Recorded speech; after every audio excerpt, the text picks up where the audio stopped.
Right, welcome back to the Me, Myself, and Hopefully You podcast. My name is Tariq, a 19-year-old university student currently experiencing a midlife crisis. Why, you might ask? Because I have no idea what I want to do with my life. So, rather than see a therapist, like all of the men these days, I decided to start a podcast where I interview guests from around the world to discuss their stories. Hopefully, by learning about them, I can learn a bit more about myself too. So if you're interested, or maybe you can even relate, then make sure you subscribe, make sure you follow us on Spotify or wherever you get your podcasts so you don't miss an episode every Sunday right here. Ladies and gentlemen, what an episode we have today.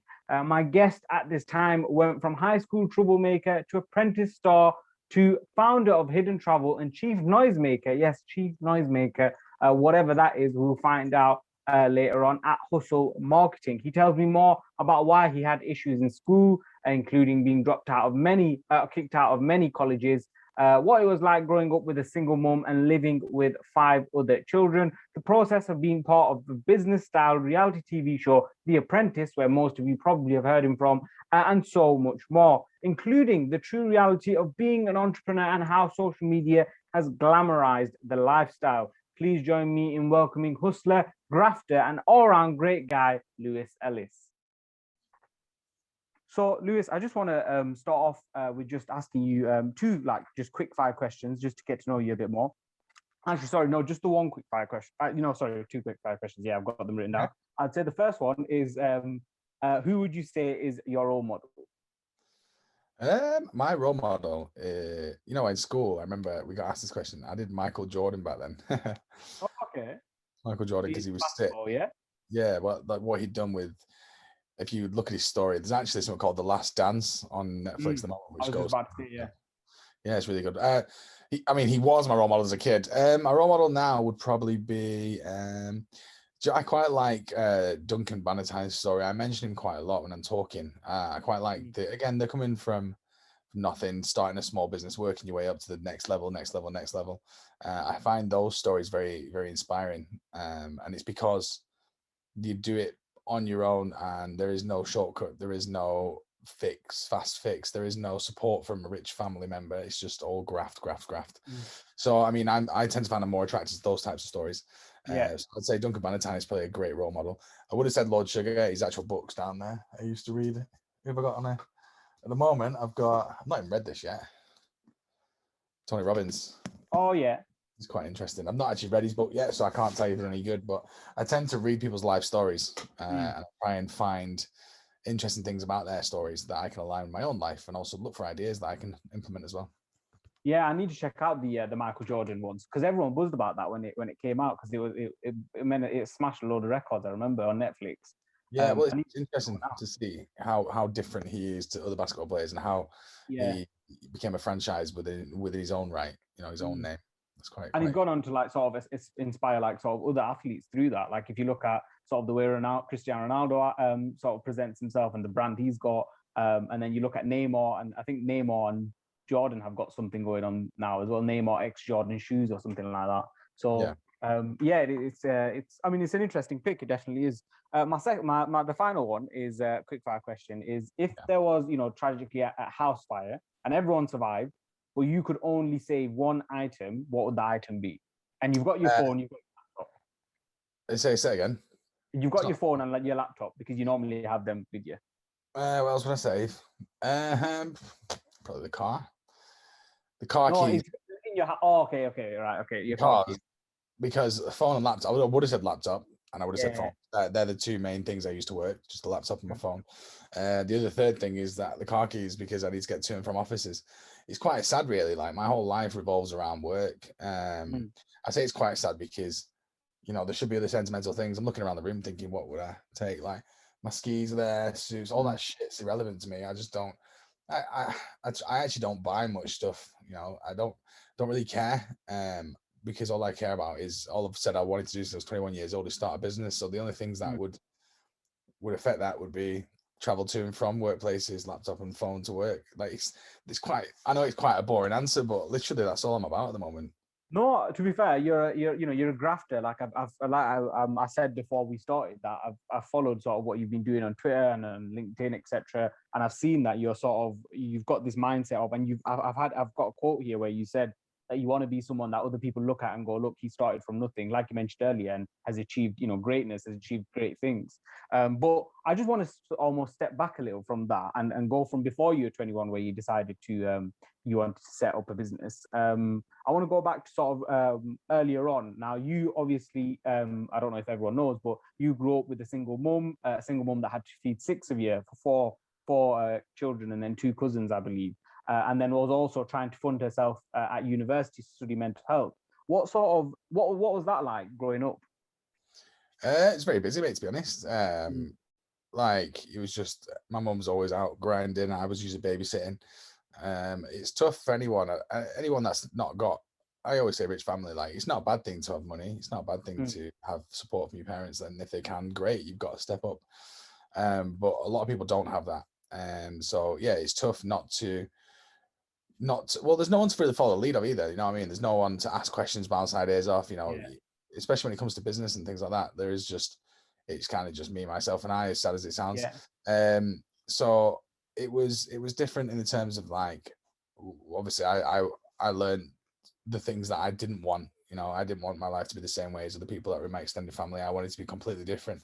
So it's important. I think it's a big integral part of my life. It made me who I am today just by being around that sort of environment, really. But then I say that, but then my brothers and sisters are completely different. They're not the same. So I don't know if it's a product of my environment or just if I've met people along the way. I mean, I found it quite weird when I went to other kids' houses, and they would sit around the table and have dinner with their families and stuff on a Sunday or like a Sunday day for lunch. I'm like, what is this bullshit? Like, we usually sit in our rooms, and so it's quite strange.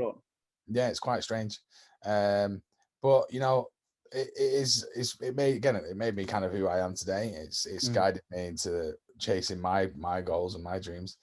And I think anyone who's from a single parent family will probably understand that. I wouldn't say I missed out on anything. I don't feel like I've lost out on anything. I just never, as far as I was aware, dads weren't a thing, so I just found my own way. No, fair enough. But yeah, that's pretty much it, really. So how did that sort of affect your sort of school life and what school was like for you growing up? To be honest, mate, we've been the oldest kids. We moved to a new area, so school was a bit different to me because I was the first one family going through, whereas I think a lot of the other kids and stuff in the area had older brothers and sisters and stuff. So I was sort of like the one forging the path for my family, moving to a new area, you see. I found myself fighting fuckloads, but not because I was the one scrapping. It's because I would get started on by other kids and stuff like that. Right. So I think when he got to high school and stuff, I learned not to take crap anymore. And then I grew a lot bigger than what I was. And then it sort of became more of a target for people that are like bullies and want to start fights, because they just saw me as a tall guy that stuck out. So okay. But the good thing is I learned how to, well, my brother had never had to fight through school, put it that way. My sisters never had to worry about it because I did all that sort of stuff ahead of them. Right. I was the older brother. Yeah. So I was going to ask you that before. So you were the oldest. So like you again in terms of your sort of your story in general is quite similar to your story in school. You started off as the kid that would get picked on, and then you grew up and you became this bigger character, and then you could then defend yourself. And that's kind of similar to how your story of how your life's gone so far, in terms of you've gone from virtually nothing to now being on the steps of something really good. Because after that you sort of decided, you got kicked out of a lot of colleges. I've got noted down. What was that for the scraps as well? No, that was just as I grew a bit older, I got a bit more leery. And I would go out and party, and I started working at nightclubs and bars at a very young age. I started my first job, I was 13 working paper rounds, and the second one I was 14 and a half, I think, nearly 15 years old. And I started working in nightclubs. I started up from not behind the bar at first. Obviously I was on the floor, and then I moved on to the bar at like 17. So I was working in like adult environments at a young age. But the main thing was I was working at a young age. So when it came to college at 16, 17, I was out. I'd be like working nights at a nightclub on a Thursday night, and I wouldn't turn in on a Friday because I'm knackered. or I'd go out after work on a Thursday, and then like I start going out on Mondays and Tuesdays, and then next thing you know, I was just partying all weekend. I just wasn't turning into college, and I was just missing out on all the sort of education, missing out on the learning, and as a result of that, I couldn't get through the course. So I remember them saying like, college isn't for you sort of thing, which to be honest, I find quite funny now, because I get back. I went back to uni, and it was for me. I just hadn't found my path. I hadn't found what was right for me. I hadn't found what interested me until I was 21 years old, which just happened to be business. So what were you doing then? At the time, I was doing sports. I did like sports course. I was playing a lot of basketball. Hence why Michael Jordan was an inspiration. So I was doing a lot of basketball and a lot of sports and things like that at a young age. I did that all the way through, and then I thought I would work in sports, but that realistically, it wasn't. I didn't have a passion for it. I enjoyed playing sport. I just didn't want to work in sport. It was just one of those weird ones. So I mean, from there, you got, like we mentioned, you got kicked out of colleges. You were told that college isn't for you, and you went on. As far as I know, you went on to Thomas Cook to be a holiday rep. Yeah. So when I was, obviously, I tried. 16 years old, failed the what's it called, sixth form, and then I went to Bury College. I did a year there, 17, and then I dropped out of that. At this time, around 17, I'd started looking at holiday rep magazines. So I would start sort of reading magazines at college and being like, oh, look at these holidays, it looks sick and rah rah. And then when I was 18, I went to Burnley College to try and finish my degree, and then I just sort of dropped out. And then I was like, I'm going to apply to work as a holiday rep, because that's what I've been looking at through college. And so I saw the advertisement in the brochure, like, if you think you can be a holiday rep, apply now. So I did. I was absolutely buzzing when I got it. Like, I thought it was the best thing ever. Yeah, well, that's what when I was researching. I saw that job, and it seemed quite. I mean, I started considering it for myself. I said, why don't I become a holiday rep? This sounds quite good. You get to travel, you get to go on holiday. Was that the first time you sort of you found something that you thought, oh, you know what, I'm good at this, and I want to carry on doing this? Well, I was always really good at getting a party started. So obviously I was working that environment anyway. So I really enjoyed it, and I thought, well, yeah, I can easily do this job. The job involved just taking people out and looking after them on holiday and making sure that everything went nice and went well. Yeah. And that had a lot of traveling, as in you were going abroad and staying over for a bit and then coming back, Yeah, so I was excited that I'd get to get away. Do you know what I mean? Travel the world and see things and meet people that I'd never met before. So why did you leave that role? Because I look at that and I think that looks like it's a great role to stay in and then maybe climb up the ladder or something. Why did you decide to, leave that role? So for me, sorry, dog's barking. For me, I decided to do it until I was like 21. I was doing summer winters, and the ski season. I was in Switzerland. There was a place called Flims, and I'd met for the first time ever a lot of really successful people, a lot of entrepreneurs, a lot of business owners, a lot of financial district guys from London, and we got chatting. Oh, so it wasn't Flims. It was Italy, Livigno. And I got chatting to them all, and I started haunting them, asking questions like, how did you get that? How did you get this? And what made you decide to do that? And I got to ask some questions where previously I'd never been around these circles before, so I didn't know they were a thing. And after about 2 or 3 months of that, I just said, I'm going to go back. They all sort of advised the pathway to go, what they did, etc. And the common theme was a lot of them went to university. So I thought, right, well, while I'm 21, I'm going to go uni now before I get too much older. I've already missed 3 years. I went back. So I quit my job in Livigno, and I came back to the UK to study. And I obviously had no A levels or AS levels or whatever. So I had to do a foundation degree to get into the normal degree, then from normal degree to a master's. So I had to kind of do those A levels. So it's like technically it took me 5 years versus the normal 4 to do degree and master's. Well, I mean, I was very shocked about that as well, because I already knew about the sort of, I mean, that's why I asked you about what you were like in school and what was it, what did you feel it was for you? Now, you'd gone from now being told that college isn't for you to doing not only a degree, but going for the extra effort, doing a foundation degree, and also going even further and doing a master's degree. So it's like a complete 180. My next plan is to do a PhD as well. That's Oh, do you? You want to be Dr. Lewis Ellis, yeah? It's not about the doctor thing. I just thought, well, I've almost got the highest level, so I might as well just do that extra bit more, and just jump on the PhD. I know it sounds silly, but for me, to be told that I wasn't meant to go to university. I mean, I was told that I was basically not too stupid, but I was told that education wasn't for me. I might have to consider something else. And I was like, no, I've always done well at grades. It's just that I wasn't concentrating. I knew that anyway. I never actually had I had no interest in going back to study ever. And it was only when I met those guys abroad. There was two moments. There was one moment where I was speaking to the guys in the ski resorts and I realized actually I want to do what they do. And the other part was in the summer before that, there'd been another moment where I was working, I think it was in Magaluf, and I was partying loads, which was great. But then I saw the yachts just anchored off the shore, and the guys from the yachts were coming in their jet skis with like loads of fit girls. And I was like, well, I don't want to be this guy, no money in my pockets. I don't want to be the skint guy. Yeah. I'm 30. I want what them guys have got, and they're obviously successful business owners or whatever. So there was them two moments together combined, which made me decide I'm going to go back and I'm going to study. Oh, okay, yeah. I mean, it's an interesting story. Like you said, I feel like for you, when someone tells you that you can't, that something isn't for you or you can't do something, it just spurs you on even more to go ahead and do it and prove them wrong almost. Yeah. Well, it's not. It's for me. I just knew that I wasn't going to be the same as everyone else. I just had a different idea in my mind about how my life was going to go. Well, you went through a very unorthodox route after that, because after working in several marketing roles, you decided to apply for the Apprentice. What was the thinking behind that?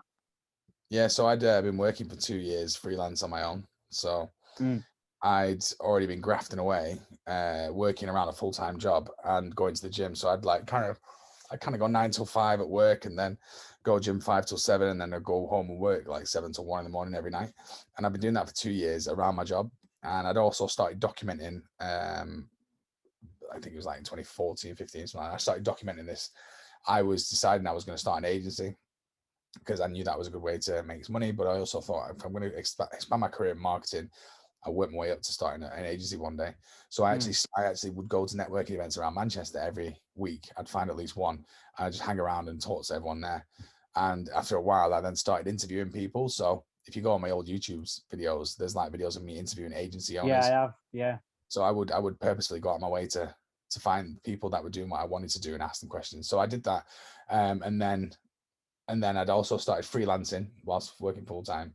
Then I decided to work in an agency because I thought, right, I've got these guys that told me what to do. I've got the experience building, and I now need to work in an agency to see how it works. So I went to work in an agency. And at that point, after a couple of years doing that, I thought, right, now I know what I'm doing. I know marketing. I know how an agency works. I've got all these agency owners' advice. I think I'm ready to do something for myself. However, then the Apprentice pops up. So I just applied to the Apprentice because I thought, well, that'd be a great way to start a business. But when I went on there, in the application form, I wrote about a digital agency. But actually, when they asked the question, what would you do with 250 grand? Well, it was like, well, I'd start a travel company because that was my other passion that I wanted to do. So I changed my application and I redid a business plan for a travel company instead, because I thought I could start an agency with no money, but with a travel company, I would need funds. So that was the thinking. So did you change your business plan midway through the process? I changed it after the first interviews.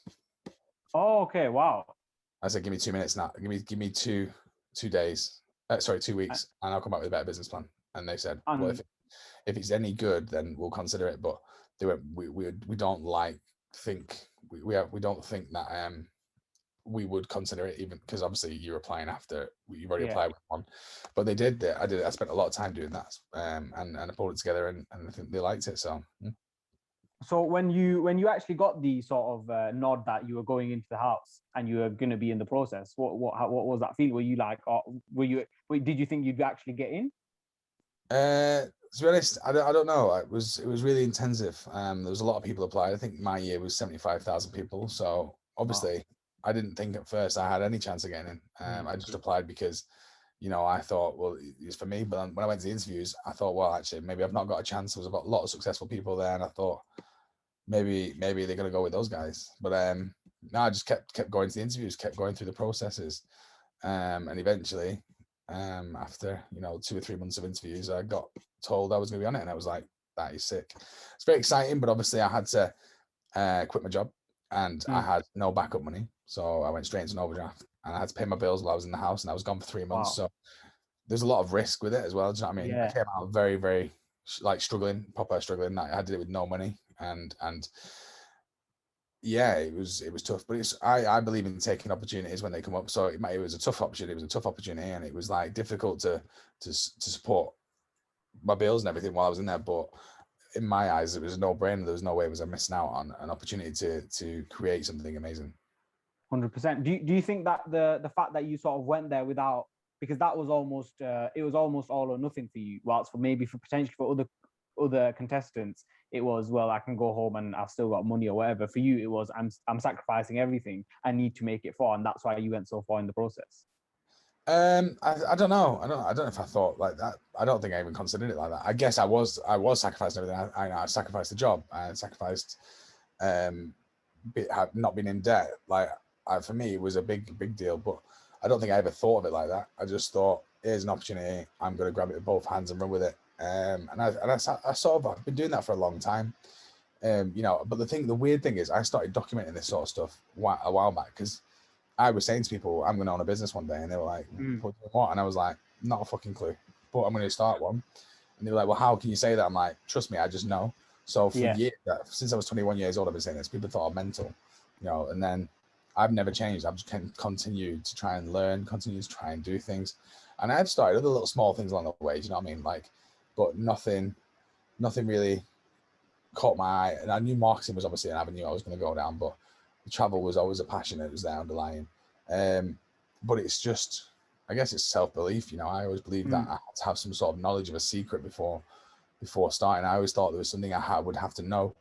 But actually, it turns out no one knows what they're doing when they start. They just figure it out. And that's the secret. The secret is, you just don't worry about it. You just graft. You know, if it goes up, Pete Tong goes Pete Tong. Like right now, I'm risking everything by doing it myself. You know, I could easily get a job which pays me a shitload of money, and I don't have to worry about my bills anymore. But that's not an option. You know what I mean? It's not an option. Giving up's never an option. It's just that simple. Well, you've got sort of that determination to have this business that you've been talking about, whatever business it is, to have it. But when you were talking about at 21, and sort of now it's like, well, I have to have it. It is again another all or nothing situation almost for you. Yeah, and I've never really fit in an office, if that makes sense. Like I'll always work in an office and I always stand out. Now I do good work, but I'll always stick out. Like I won't quite fit in. I'll always be the noisy, loud one, or do you know what I mean? I'm always doing something different. I'm always just doing things my own way. And sometimes it doesn't work. Companies go, oh, we can't deal with this guy, let's get rid of him. But sometimes they absolutely love me. But then, you know, I found I would get away with murder because obviously, for example, I'm late for everything always. Yeah. Not on purpose, just cannot be on time. Even this meeting right now, I was late for. And that doesn't go down. Companies see that as disrespectful, but actually I wasn't being disrespectful. I'm just ADHD as fuck, and I get distracted so quickly and think I've got more time. So yeah, I just never have fit in. So realistically, the only option for me was I was going to work for myself. Like there's the only option. There was no way I was ever going to have a steady career, work my way up and be happy. And also while I'm working in companies, even the ones when I was happy, I'd be looking at the owner of the business every time. In fact, the last time I quit a job, I just shot off abroad. Before this a while back, but I just quit a job, and they rang me, and they were like, "Why did you leave?" And I said, "Because I sit there every day and I watch you chasing your dreams, and I sit there every day and I watch you going to meetings with your business, your name on the door. You know, you come up with all this stuff, you've built something, and I just can't watch someone else chase their dreams, and I'm sat here not doing anything about mine." So, and they respected that because I don't know. Some people get that. They'll sit there and they'll watch the owners. They'll watch the managing directors. I mean, I understand it's a very hard slog to get to where they were, but you know, I wanted that. I was willing to put in that work, and other people around me didn't seem to see it that way. They would just be happy doing their job, whereas I wasn't. I was doing the job, but I was always looking at what them guys were doing. So everywhere I've ever worked, it's always been like that, which is, you know, that's and even a big sign for me that I needed to work for myself. Well, you don't want to help build. It's like the saying goes: you don't want to help build someone else's dream. You want to be building your own dream, and that's what you get to do as an entrepreneur. Some people, to be honest, are absolutely happy to work with someone and to help grow a business. There's nothing wrong with that in the slightest. I'm not. People try and make out that everyone should run their own business. No, I don't think that's true. I No. don't think owning your own business is for everyone. You have to be able to deal with heartbreak almost on a daily basis, and you have to stand out, and you have to be able to brush off everything that comes your way, because you know there's no one's crying, no shoulders crying, and a lot of people would just shudder at working 9 to 1 in the morning every day, or 8 to 1 in the morning, or whatever. Like, it's not easy, and you get paid less for it. You know, I told you I can get a job right now where I'm earning, you know, 3 times more than what I'm personally earning now. I'd be very happy, comfortable, go out and get pissed, but I wouldn't be happy. And that's the important thing. You've got to find what makes you happy. So if you're working for someone and you're happy, that's amazing. I'm really jealous, because I wish I was the guy that could just work for someone, get a great salary, and be happy.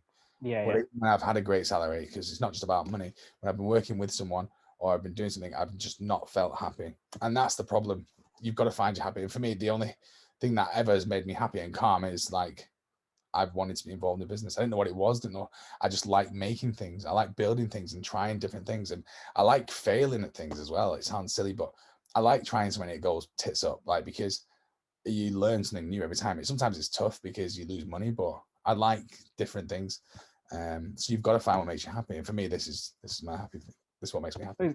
It's like the challenge. You enjoy the sort of challenge of creating your own business.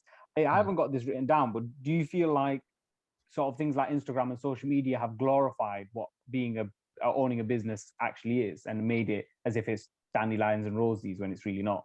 I think a lot of people just say, I want to start a business, and it's like it's almost like a half-assed comment. Like, it's like a passing, yeah, I want to do that. It's like, I want to own a car. It's not like, I've never seen it like that. I remember I've spent years watching and studying people and being like, I've read all these books and things, and I'm like, wow, I've never felt more connected to people than listening to entrepreneurs talk about how they founded their businesses, like, and their personalities always seem to be similar to mine, and their lives always seem to be parallel with mine. And I'm just like, wow, that's like, I felt almost drawn to it with like a burning passion. Like, I could not go a day without talking about an idea I had. Like, that's how ingrained it was in me, that this was for me the path. That's the only thing that's ever in my entire life stood out to me, is you need to do this. That is it. Like, that's what it was. That's how much it was for me. But then some people just go, yeah, I want to start a business in this. I don't know what, but they don't mean it. Yeah, like half-assed. Yeah. Like, they're saying it because they think it's cool. It's not fucking cool. It's probably the hardest thing anyone will ever. I mean, it's the hardest thing I've ever fucking done. But like, it's not to be. I don't know. You can glamorize all you want, and yeah, people do make money, but they make money after years and years and years of working. Like, and that money doesn't even equate to what you would have made if you worked for someone else. You make the same amount of money. Like, yeah, you might sell a business for like, I don't know, £500,000, but in those like 10 years of working that business, you probably would have earned that just working a job. So it's like delayed satisfaction. There's like, you've got to be able to just survive and scruff on by and like try and just make it to the point where you make that money.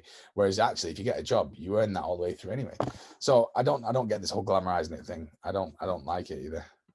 100%. And we're sort of reaching the end. You sort of mentioned there how you like trying new things and you like doing new things.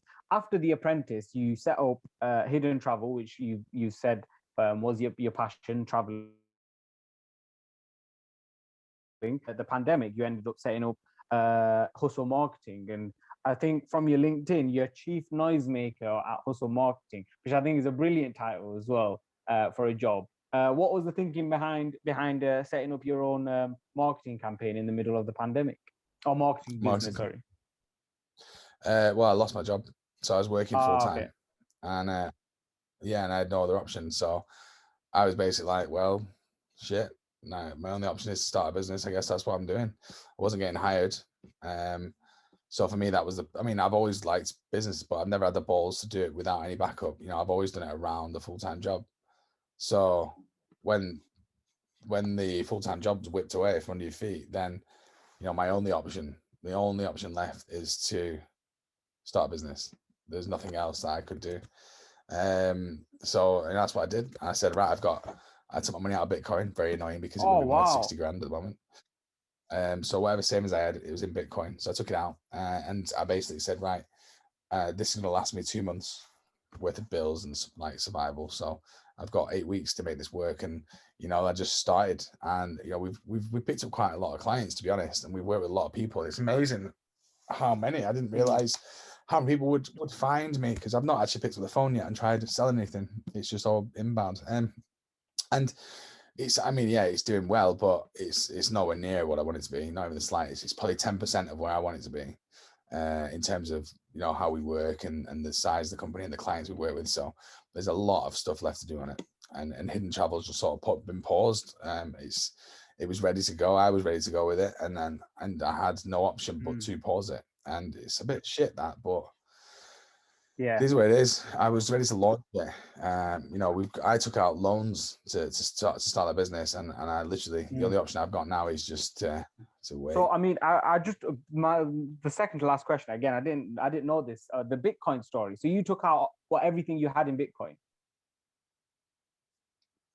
Yeah. So I had like, I think I had just under $5,000 in Bitcoin, basically, and it was about £8,000, £8,000 a coin at that time. So I had about half a Bitcoin. So I mean, what was that now? Maybe it wasn't 40 grand. Maybe it'd be like 20 odd grand now. I think it's currently at 40 grand. So that'd be just over half Bitcoin. It's like probably 22 grand. So I would have made like 4, 8, 12, 16, I don't know, like 5, 6 times return if I'd left it. But this is the thing, like, I had no option. There was no option to leave it. I was really pissed off taking it out, because I knew that it dropped quite low anyway. So I was like, I'm really annoyed that I have to take this out. And I knew it would go up, and it really annoyed me. But it is what it is. Do you know what I mean? I just had to there was no other way to survive. And I don't know if anyone's ever been in that situation where you have no option anymore. You can't do what you want. You've got to do something. Like, if it had gone tits up even more, like, obviously I lost my job because of pandemic, coronavirus, closed the company I was working for. Even if I hadn't started a business, or if I started a business and it failed, the next thing I'd be doing is been working, doing deliveries or whatever. There's no fucking about. I was not gonna ever like go on job seekers and try and claim something, because it's not gonna make me, I'm not gonna survive with it anyway. There's no point. So there was no other option but to graft, and I would have done whatever it takes. I still will do whatever it takes. If Hussel fell down tomorrow and I had no money, I would be out working a second, third, fourth job. I do not give a shit. But I will always come back to starting a business. And I could have sat there with the victim mentality, like, why me? Why me? Bad things happen to me, you know, or you just shut the fuck up and work. Like, anyone can moan. It's not, everyone's got a stupid story about why their lives is shit or whatever. It's bollocks. Like, I've got a story. Everyone's got a sob story. There's nothing you can do about it. All you can do is deal with the hand you're given, and you do your best with that. The moment you start thinking you're a victim, the moment you start feeling that you're a victim, that's when you become a victim. And I refuse to let life happen to me. Just that simple. There's no way will I will not let life happen to me. I'm going to go out and I'm going to do what I set out to do. There is no two ways. There is no backup. There is no safety net. That is just what I'm doing. And there'll be people out there that are doing the same thing, and they'll understand what I'm talking about. And there's people that have never been in a situation or have no interest in the subject, so they will not get it. And that's fine. You don't have to get it. But there's like 10% of the people that will hear this that will get it, and they'll align themselves with it, and they'll understand what I'm talking about. There is no backup. There is no safety net. There is no one fucking waiting to hand out a check to you. You're not going to win the lottery overnight. The only thing you can do is refuse to let life happen to you and work your ass off. And I've always said that I might not be the smartest guy in the room, but I'm going to fucking work harder than you. And it's just that simple. It's the same reason why on a Sunday right now, I've been at meetings before the podcast with you, and I'm going to carry on building this website. It's a Sunday. There is no substitute for hard work. Offices around the world are full of people, really successful, really talented people.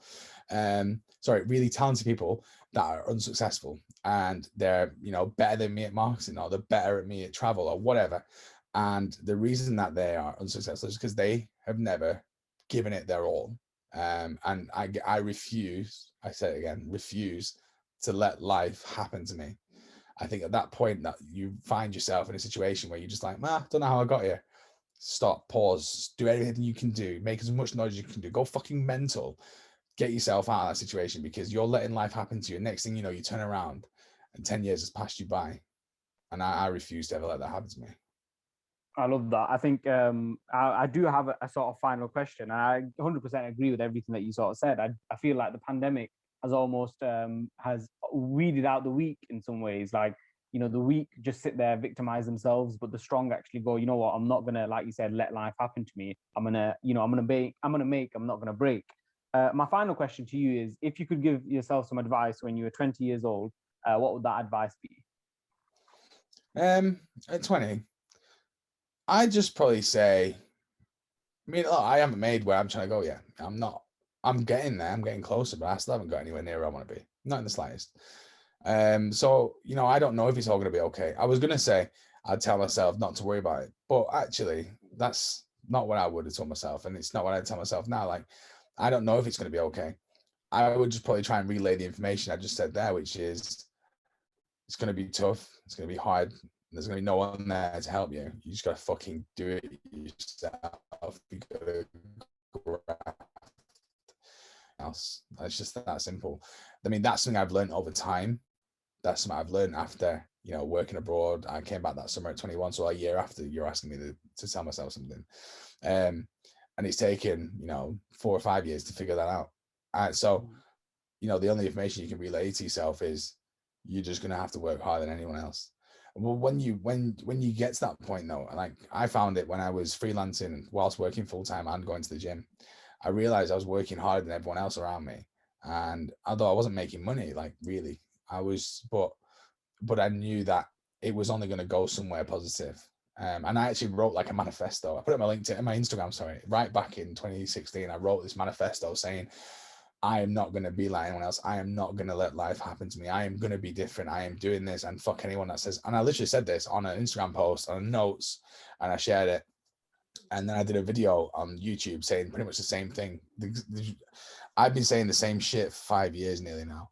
Like, you know how hard it is to stick to those values and just pray that you're going to make it. Because if you don't, everyone will laugh at you. You need to make it, because I can't go around saying all this and then nothing happened. And I can't give up, because if I give up, then everyone will see that. So for me, it was like, I'm going to say this publicly. I'm going to say it to everybody that will listen. And at the time, people thought he's an idiot, he's mental. And I did do stupid shit as well, because I was just sort of focusing energy everywhere. I was doing anything I could possibly get my hands on.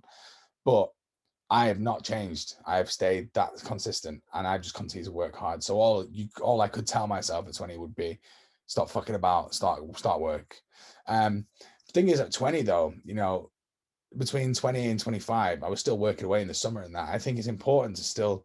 So yeah, you were just saying about at 20, at 21, or at 20. Yeah, so I guess the end of that sentence was basically, at 21 years old, I decided to go back to university. At 20, if I was giving myself advice, it would just be to work hard. And I was just going to point out the fact that just because you're 20 to 30 does not mean you have to have everything figured out though, right? So work hard, keep grafting. That would be the only advice I give myself, right? Because I don't know if it's going to be okay. I don't know if it's going to work out yet. So I can't tell myself that, but I can share the advice that you're going to have to graft. But you don't have to do it at 20. You don't have to do it at 30. You can start when you're 40. There's this sort of weird idea that everyone gets successful in their 20s, and it's just bollocks. Like, you deserve to enjoy yourself. You deserve to be young. You deserve to just, figure things out, make mistakes. You need to make those mistakes to grow. So I wouldn't worry too much about whether you know what you want to do, or whether you figured out where you want to be, or if you figured out how you're going to get where you want to get. Like, you don't need that shit figured out. You'll figure itself out. But if you know what you want to do, you want to start a business, just know you're going to have to work hard. That's all you really need to know at this point. Enjoy yourself. Go out and party. Don't worry about being skint.